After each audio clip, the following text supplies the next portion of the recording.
My name is Nahia Mukami and I am an emergency medic. My name is Dr. Mukami Gathareki, a plastic, reconstructive and aesthetic surgeon. Nahia Mukami is my partner. I grew up in a small town called Kitui in Kenya, and today we have decided that we are going back there. Why? We have this shared passion of girl-child empowerment. We are going to motivate young ladies to dream big. Owning HousecallMedics and being women, it being a female-led organization, feel really empathetic toward the girl child and toward empowering the girl child. So we saw it fit to go to Kitui. I was there, I was motivated, I dreamt big, and I feel like it's time to give back.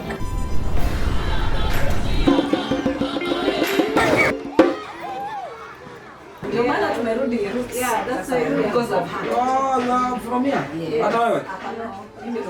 I'm not from Kitui. How long have you been there? 6-7 years.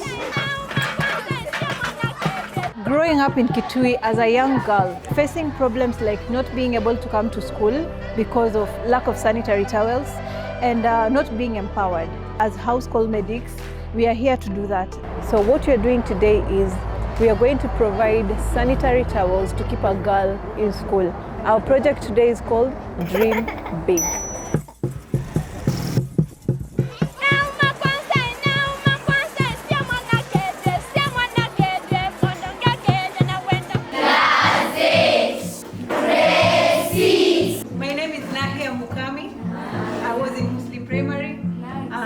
I work with Dr. Mukami. We own this organization called HousecallMedics, and I am a critical care paramedic. Do you know what that is? Yes. You've all seen an ambulance, right? Yes.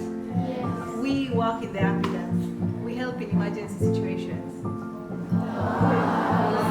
Most of it I ask you today, what do you want to be?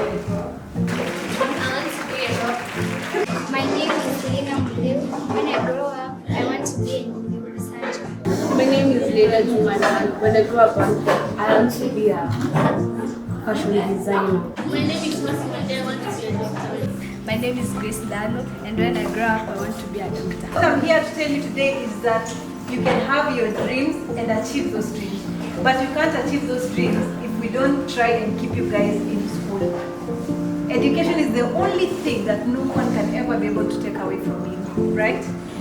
Yeah. No one. Your knowledge in here, no one will ever be able to take away from you. You can be a boss one day and you'll be standing in front of so many kids and trying to empower them. See, my teacher right there is very proud because she used to be my teacher. So you can make your teacher proud, your parents proud. There are very many girls who are suffering out there and do not have sanitary towels. During the time of the month, they are not able to access sanitary towels, and we felt like this is an initiative that we could start with this month, and it will collectively lead to us going back in March. To show them that these dreams, these big dreams are achievable. So long as you put in the work, stay in school, and make sure that you don't give up.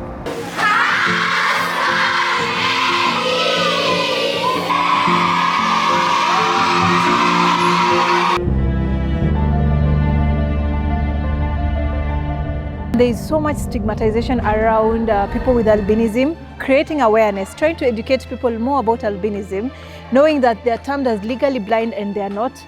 Their issue can be fixed with glasses, which Dr. Choksi's Albinism Foundation has been able to do that. We want to be their source of help. To switch on to have our own life, having that is a school. And even the land has been divided to have the visually impaired on the lower side of the school compound. Our kitchen is just that structure there, so that we may have our own school for visually impaired. And the uniform, none of them is talking of giving some money either for the fitting of the uniform. So we have problem of their clothing, and even look at this one. We normally recommend the long sleeve, and having that, the ones who helps us to get some uniform, we borrow when they outgrow. we should talk their parents and even some learners they have come to feel like helping. They give just the short sleeve, and with them we need long sleeve. So even some teachers here, we have dedicated ourselves to do what we can to see the children wear uniform. So the uniform they are wearing, not from their homes. Donations here and there, we borrow. I mean, it is like one day I was telling some mamas, it is like they are looking me as a beggar. Because whenever I see them, mtoto wako amemaliza class 8, can you please help me with this one? That is the way to go. Because these learners, unless we do that, there is no way. Like now I've given you the story of taking these learners to Dr. Choksi's Agaka, and we could not afford. Now that there is a certain man I've told you I've been collaborating with him to see if we can at least give some. And we continue with the other people to see if we can get a matatu to ferry them to the Choksi's office. Most of them are termed as legally blind when they are not. These kids have to travel all the way to Nairobi. There are many, they have to get a van, there is transport. Some of them don't even have transport to come from their hometown like Zombe to Kitui town to the school.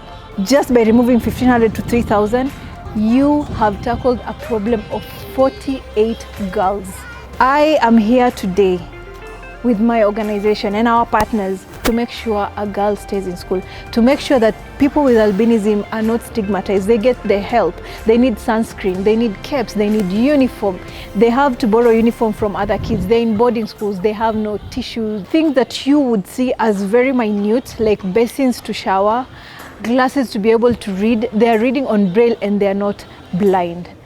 This is an issue that we can come together as a community to fix.